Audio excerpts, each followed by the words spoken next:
comeback player of all time, Michael Vick in 2010. What I'm impressed by with Michael Vick is he's somebody who actually learned his lessons. You know, I just appreciate all the support, appreciate the opportunity. Losing $100 million, going to jail for 2 years, I guess that'll change people a little bit. Michael Vick's story is not the redemptive one they're going to do a movie about, but it's a pretty good comeback story for a guy who a lot of people wrote off.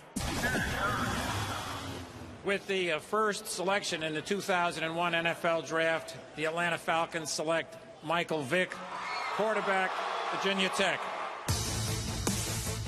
In Atlanta, Michael Vick became the greatest showstopper in the NFL.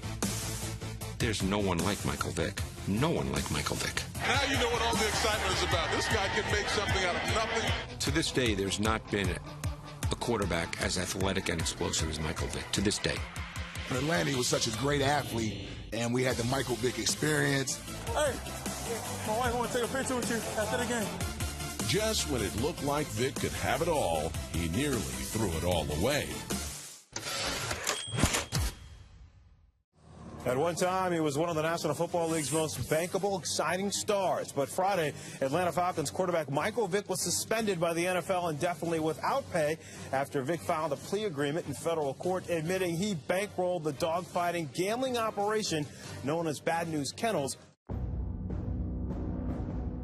When it happened, I'm saying, are you kidding me? What Michael Vick did was absolutely disgusting and inhumane as a dog person, as a human being. Vick's crimes would cost him 2 consecutive NFL seasons. A part of me thought, yes, he'd get a chance, and another part of me thought, boy, it would be tough from a public relations standpoint if you're an NFL team. Many are wondering today why the Philadelphia Eagles went out and signed the most controversial player in the game today, who just also happens to be a former Pro Bowl quarterback. I'll never forget standing on the sidelines. They did what? They signed Michael Vick? Well, it looks like, why would you do this? Why would you bring in a guy that's like, you know, done some pretty violent things to animals?